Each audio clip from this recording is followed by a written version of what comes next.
अस्सलाम वालेकुम एवरीवन। मेरा नाम अब्दुल गफूर है और मैं रेहान स्कूल ऑनलाइन एकेडमी में पढ़ता हूँ। आज मेरे साथ मेरे फादर हैं जुनेद महर, जो कि एक इनकम टैक्स लॉयर हैं, और ये प्रेसिडेंट भी रह चुके हैं मेरे बर्खास्त के।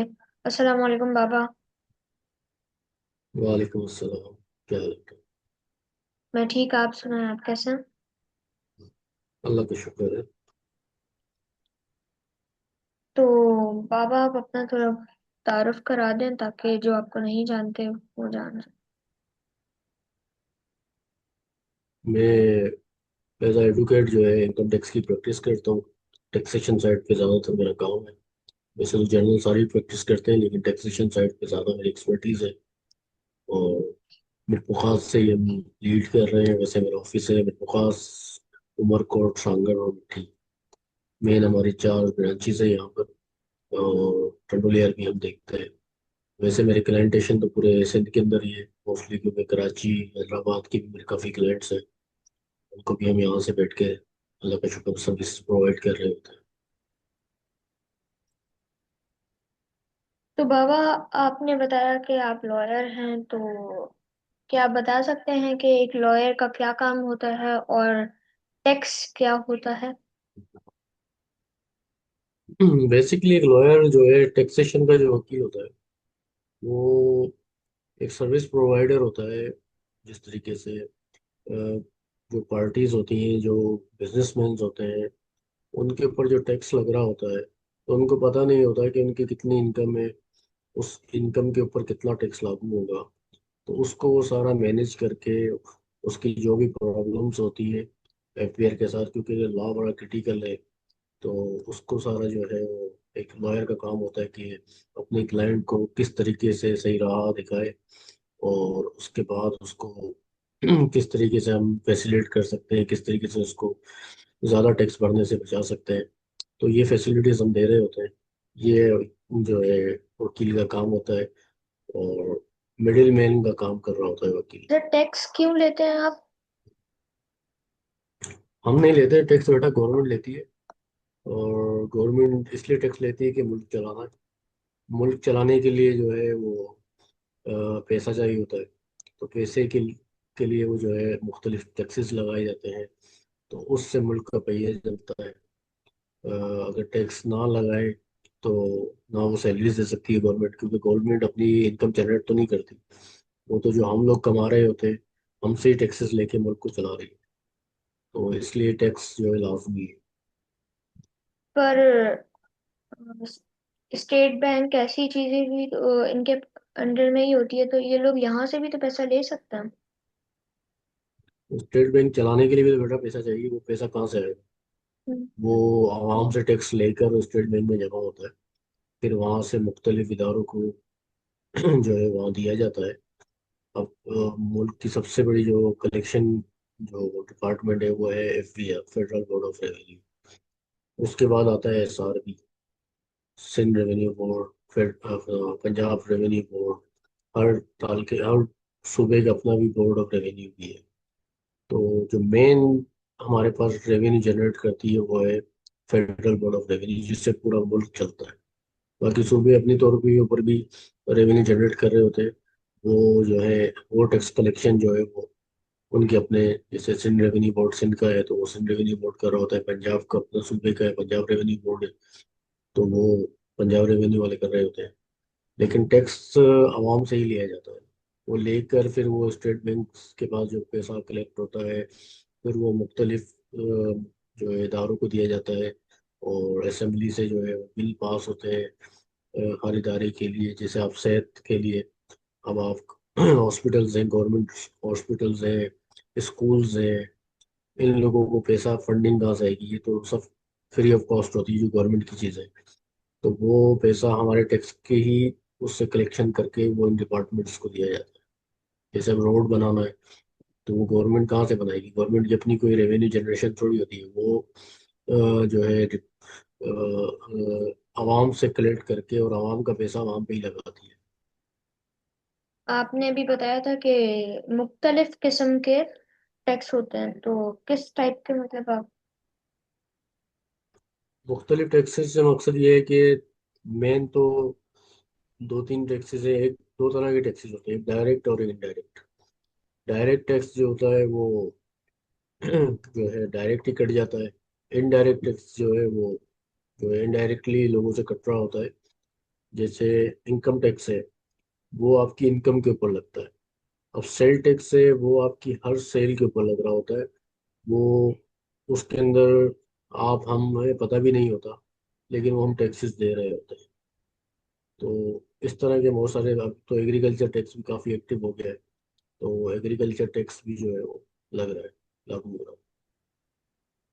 एग्रीकल्चर टैक्स किससे लिया जाता है मतलब? मतलब हमारी जो एग्रीकल्चर इनकम है उसके ऊपर। मतलब एग्रीकल्चर टैक्स समझ नहीं आया मुझे। हमारा मुल्क डिपेंड करता है एग्रीकल्चर सेक्टर पे। तो एग्रीकल्चर इनकम जो है वो, जाहिर सी बात है, जैसे हम भी जमींदार हैं, तो हम जो एग्रीकल्चर इनकम है उसके ऊपर टैक्स जो देते हैं गवर्नमेंट को, वो एग्रीकल्चर टैक्स कहलाता है। अब बिजनेसमैन है तो वो, जैसे कोई दुकान वाला है, परचून वाला है, तो परचून की दुकान चला रहा है, किराना की दुकान चला रहा है, तो वो उसके ऊपर टैक्स दे रहा है, वो बिजनेस कर रहा है। हम एग्रीकल्चर करते हैं तो एग्रीकल्चर के ऊपर जो हमारी इनकम होती है उसके ऊपर टैक्सेस लगते हैं। वो टैक्स पहले इतना फाल नहीं था, लेकिन अब वो टैक्स एसआरबी को दे दिया तो वो काफ़ी एक्टिव हो गए। और अगर कोई टैक्स ना दे रहा हो तो फिर क्या होता है? उसके लिए फिर इदारा है, वो उसके लिए ऑफिसर्स बैठे हुए हैं। वो वक्तन फवक्तन देख रहे होते हैं कि भाई ये किसके ऊपर कौन टैक्स चोरी कर रहा है। और जो टैक्स नहीं दे रहा होता उसके ऊपर फिर मुख्तलिफ नोटिस होते हैं। नोटिस होने के बाद फिर उसके ऊपर टैक्स चार्ज करके उनका अकाउंट सीज करके, और मुख्तलिफ तरीके के जो तरीके हैं जिससे वो टैक्स कलेक्ट कर लेते हैं। लेकिन इस दुनिया में तो मेरे ख्याल से बहुत सारे लोग होंगे जो कि टैक्स नहीं दे रहे होंगे, तो फिर वो इनका एक कैटेगरी है टैक्स की कि भाई अगर जिसकी फाइनेंशियल इनकम जो है वो टैक्स के एग्जेम्प्टेड टैक्स से ज़्यादा है तो उसके ऊपर लगेगा। हर बंदे पे टैक्स नहीं लगेगा। भाई एक बंदा डेली वेजेस पे काम कर रहा है तो उस पर टैक्स थोड़ी लगेगा। वो तो डेली का कमाता है, डेली खा लेता है। अब जैसे कोई शॉपकीपर है या कोई सैलरीड पर्सन है, उसकी इनकम 6 लाख से कम है तो उस पर टैक्सेस नहीं है। 6 लाख से ऊपर होगा तो वो देगा टैक्स। मतलब अगर कोई 1.5 लाख कमा रहा हो तो उसके ऊपर टैक्स है? हाँ बिल्कुल, महीने के अगर 1.5 लाख रुपए कमा रहा है तो उसके ऊपर टैक्सेस लगेंगे। और अगर दिन के? इनकम दिन के कमा रहा है तो फिर तो बहुत ज़्यादा टैक्सेस लगेंगे उसको। पर आप कह रहे हैं कि अगर इकट्ठा वो कमा रहा हो तो फिर टैक्स लगता है ना? वो जितना भी कमाएगा पूरे साल का ही उसके ऊपर इनकम को उसकी कैलकुलेट किया जाता है। उस पूरी इनकम को साल में कैलकुलेट करके फिर जाके टैक्स लगता है। जैसे आपने बिल एक महीने में 1 लाख कमाए, दूसरे महीने में 50,000 कमाए, तीसरे महीने में 2 लाख कमाए। अब ये पूरे साल जो है, जुलाई फाइनेंशियल ईयर जो है हमारा 1 जुलाई से स्टार्ट हो जाता है और 30 जून पे खत्म हो जाता है। तो उस 30 पूरे साल के टेन्योर में उसकी पूरी इनकम को जो है वो टोटल करेंगे कि इसने भाई पूरे खराजात निकालने के बाद तो इस पूरे साल के अंदर 12 लाख कमाए, 6 लाख कमाए, 7 लाख कमाए, तो उसके ऊपर टैक्स कैलकुलेट होगा। अगर 6 लाख रुपए कमाए तो उस पर कोई टैक्स नहीं लगेगा। 6 लाख से ऊपर जाएगा, 7 लाख रुपए अगर कमाए है उसने, तो उसको 15,000 टैक्स देना पड़ेगा पूरे साल का। मतलब जब तक वो अ, मतलब अगर दिन का वो 1 लाख या 1.5 लाख कमा रहा है तो उसके ऊपर 7 दिन बाद टैक्स लगेगा, क्योंकि वो 7 लाख 7 दिन बाद ही कमाएगा ना फिर तो। नहीं बेटा, ऐसा नहीं है। वो पूरे साल की इनकम, दिन की तो सेल कर रहा है वो। दिन का हम्म। 1.5 लाख तो मैं समझता हूँ, मेरे पास है, पाकिस्तान में कोई भी ऐसा नहीं है। लेकिन अगर वो सेल कर रहा है, बिल उसने आज की सेल की 1 लाख रुपए, और उस पर उसको इनकम हुई 10,000 रुपये। कल उसने दोबारा सेल की 1 लाख रुपए, फिर उसको इनकम हुई 5,000 रुपये। अब ये 365 दिन जो है वो सेल करता रहेगा। उसके बाद जब पूरा साल 365 दिन हो जाएंगे, 1 जुलाई फाइनेंशियल ईयर पूरा हो जाएगा, 1 जुलाई से लेके 30 जून के बाद, तो उसके ऊपर जो है उसकी पूरे साल का पहले बिजनेस का टर्नओवर देखा जाएगा कि भाई इसने पूरे साल में 5 करोड़ का टर्नओवर किया है, 10 करोड़ का टर्नओवर किया है, 2 करोड़ का टर्नओवर किया है, 1 करोड़ का टर्नओवर किया है। उस टर्नओवर के अंदर, टर्नओवर के बाद उसकी परचेजेस माइनस करके, फिर उसकी जो भी सेल के बाद परचेजेस माइनस करने के बाद, क्लोजिंग स्टॉक माइनस करने के बाद, जो उसका जीपी आएगा, ग्रॉस प्रॉफिट, उसके बाद उसका बिजनेस एक्सपेंडिचर माइनस करने के बाद जो बकाया इनकम है, अब वो बिल फर्स्ट पूरे साल के खर्चे वर्चे निकालने के बाद उसके पास बचते हैं 7 लाख रुपए। तो उस पूरे 7 लाख के ऊपर टैक्स नहीं लगेगा। उसमें से 6 लाख तो गवर्नमेंट की तरफ से छूट है कि उस पर टैक्स नहीं है। बाकी जो 1 लाख बचेगा उसके ऊपर उसको 15% का टैक्स रेट है।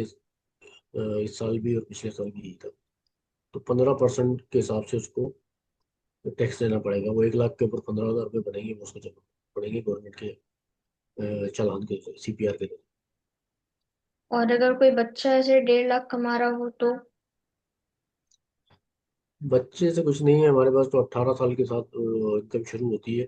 अब अगर बच्चा कमाने लगा है तो फिर वो कहते हैं ना, उसके हिसाब से उसमें टैक्स लगेगा। अगर वो फ्रीलांसर है या कुछ इस तरीके से, तो गवर्नमेंट के अंदर अगर 6 लाख से ऊपर जिसकी पूरी साल की इनकम है, तो वो फिर गवर्नमेंट के टैक्स के जमाने में आता है। वो बच्चा हो बड़ा हो, जिसकी भी इनकम शुरू हो जाएगी तो उसको टैक्स देना पड़ेगा। और अगर कोई ना कमाता हो तो? तो फिर उस पर टैक्स नहीं लगेगा। मतलब अगर कोई पूरे साल में 1.5 लाख कमाए तो क्या उसके ऊपर फिर टैक्स फिर उस होगा? पर टैक्स नहीं। फिर उस पर टैक्स नहीं। पूरे साल में अगर वो 6 लाख भी कमाता है तो उस पर टैक्स नहीं। और अगर 7 लाख तो फिर टैक्स? फिर टैक्स देना पड़ेगा 15,000। मतलब 6 लाख से कम, या 6 लाख अगर कोई बंदा कमा रहा है साल का, तो हम्म, उसके ऊपर टैक्स नहीं है। लेकिन अगर जो 6 या 6 से ऊपर कमा रहा है तो फिर वो साल का उसके ऊपर टैक्स लगता है। बिल्कुल। या 1,000 सीसी की गाड़ी उसके पास हो, अगर जैसे वो कल्टस गाड़ी है, तो अगर वो उसके पास है तो फिर भी वो फाइलर के जमाने में आएगा। अगर किसी बंदे ने कुछ डोनेट किया, मतलब अ, अपनी फुल साल की जो उसने जो भी कमाया था, उसने अगर कुछ उन्हीं पैसों में से डोनेट कर दिया, सारे पैसे डोनेट कर दिए, तो फिर वो क्या पर टैक्स माना जाएगा? हाँ, वो चैरिटी का एक हमारे पास कॉलम है, वो चैरिटी देगा, लेकिन पहले कमाएगा तो चैरिटी देगा। चैरिटी भी उनको देगा जो रजिस्टर्ड इदारे हैं, लेकिन वो अपनी इनकम में से चैरिटी देगा ना। अपनी इनकम? टैक्स तो वो अपनी इनकम पे देगा, उसके बाद चैरिटी करता रहे बोले। मतलब जो अगर कोई कमा के फिर कोई चीज ले रहा है उसके ऊपर भी टैक्स होना है? नहीं, अगर आपने कमा लिया उसके ऊपर टैक्स दे दिया, फिर आपके वो पैसे वाइट है। उस वाइट पैसों में से आपको जो भी खरीदेंगे उस पर टैक्स नहीं और अगर उस बंदे ने टैक्स ना दिया हो और फिर खरीद लिया कुछ, तो उसके ऊपर टैक्स होगा? है। वो फिर गवर्नमेंट के जब वो पकड़ में आएगा जब देगा। ऐसा नहीं है कि कोई, आपने अगर 10 लाख रुपए कमाए और आप कोई गाड़ी लेने गए तो आपको टैक्स देना। वो एडवांस टैक्स ऑलरेडी गवर्नमेंट को दे चुका होता है। कोई भी चीज़ परचेज करते हैं एडवांस में, गवर्नमेंट हर किसी से इनडायरेक्ट टैक्स ले रही होती है। फिर वो एडवांस टैक्स को कलेक्ट कर लेती है। तो अगर आप फाइलर हैं तो उसको अपने उसमें टैक्स के अंदर जो है उसको आप एडजस्ट कर लें, तो वो एडजस्ट हो जाता है। फाइलर होने से क्या मुराद? फाइलर से क्या होता है ये? फाइलर जो, अब गवर्नमेंट की 2-3 कैटेगरीज है। पहले एनटीएन आपको लेना पड़ता है, जस्ट लाइक जैसे आपका सीएनआईसी होता है, उसकी तरह आपको नेशनल टैक्स नंबर लेना पड़ता है, एनटीएन। उसके बाद जो है एक कैटेगरी एफबीआर की फाइलर। फाइलर वो बंदे होते हैं जो फाइनेंशियल ईयर की returns with in time file कर देते हैं। जैसे अब गवर्नमेंट की जून खत्म हो जाएगा तो 1 जुलाई से 30 सितंबर लास्ट डेडलाइन होगी कि आप इस दौरान अपने रिटर्न्स फाइल कर दें। अब कोई बंदा 30 सितंबर के बाद रिटर्न फाइल करता है तो वो फिर लेट फाइलर की कैटेगरी में आ जाएगा, क्योंकि आपने विद इन टाइम फाइल की तो वो फाइलर हो गया। फिर अगर उसने विद इन टाइम के बाद अगर कुछ अरसे के बाद जमा कराया तो वो लेट फाइलर हो जाता है। और अगर किसी ने बिल्कुल ही जमा नहीं कराया, सिर्फ एनटीएन लिया हुआ, तो वो नॉन फाइलर हो जाता है। और इस साल तो गवर्नमेंट ने एक चेंजिंग, बहुत बड़ी चेंजिंग कर दी है कि अगर लेट फाइलर जो है, जैसे अभी आप विद इन टाइम फाइलिंग कर लेते हैं तो कोई चालान, 1,000 रुपये का पहले चालान भरना पड़ता है। न्यू फाइलर अगर आप होते हैं तो फिर आपको कोई चालान भरने की जरूरत नहीं है। लेकिन अब गवर्नमेंट ने ये किया है कि लेट फाइलर की कैटेगरी खत्म कर दी है, फाइलर और नॉन फाइलर की कैटेगरी कर दी है। तो पहले जो 1,000 रुपये का चालान था वो इस साल से 25,000 रुपये का चालान कर दिया है गवर्नमेंट ने, इंडिविजुअल का। और इस तरीके से जो है आपके कंपनीज हैं या एओपी, उनके रेट अलग है। पहले एओपी का 10,000 रुपये का चालान था, वो अभी 50,000 रुपये का कर दिया है। और कंपनी का 1 लाख का कर दिया है। तो इस तरीके से गवर्नमेंट ने अपने टैक्स रेट जो है वो इंक्रीज कर दिए। तो बेहतर ये है कि इस दफ़ा जो भी 30 सितंबर लास्ट डेट आ रही है गवर्नमेंट की, तो जिन लोगों ने फाइलर होना है वो अभी से फाइलर हो जाए, वो बेहतर है उनके लिए। वरना 25,000 रुपये तो आपको वो किसी खाते में भी नहीं आएंगे, वो सिर्फ पेनल्टी के जमरे में चले जाएंगे फाइलर होने के तो ये टैक्स मतलब लॉयर्स पे भी लगता है? लिए। वो हर बंदे पे लगता है, जो भी फाइलर होना चाहेगा उसके ऊपर लगेगा। अगर विद इन टाइम फाइलर हो जाएगा तो ठीक है, नहीं होगा तो फिर उसको, चाहे वो वकील हो, जज हो, एफबीआर का ऑफिसर ही क्यों ना हो, किसी को एग्जेम्पशन नहीं है इसमें। और जो हमारे पाकिस्तान के जो प्राइम मिनिस्टर हैं, उनके ऊपर है टैक्स? वो कोई भी हो, सबके प्राइम मिनिस्टर को सैलरीज मिलती हैं, उसके ऊपर टैक्स देते हैं। अब अपना कारोबार अगर वो कर रहे हैं तो उसके ऊपर टैक्सेस अलग है। सिर्फ हमारे पास कुछ जो है वो सहूलियात जो है वो हमारे पास अफवाज पाकिस्तान को दी भी गई है। बाकी टैक्सेस तो सब पे लगते जो गवर्नमेंट चला रहा है उसके ऊपर भी है? हैं। हाँ, वो भी इंडिविजुअल अपने पैसे तो ले रहा है ना, सैलरीज तो ले रहा है ना, गवर्नमेंट चला रहा है तो। सैलरीज जो भी बना, जहाँ वर्ड सैलरीज आएगा उसको टैक्स देना पड़ेगा। जहाँ वर्ल्ड बिजनेस आएगा उसको टैक्स देना पड़ेगा। है तो फिर जो चला रहा है उसके ऊपर भी हो रहा है तो बहुत बड़ा ही हो जाएगा। तो बड़ी जमा थोड़ी हो सकता है, एग्जेम्पशन थोड़ी है उसको टैक्स ना दे।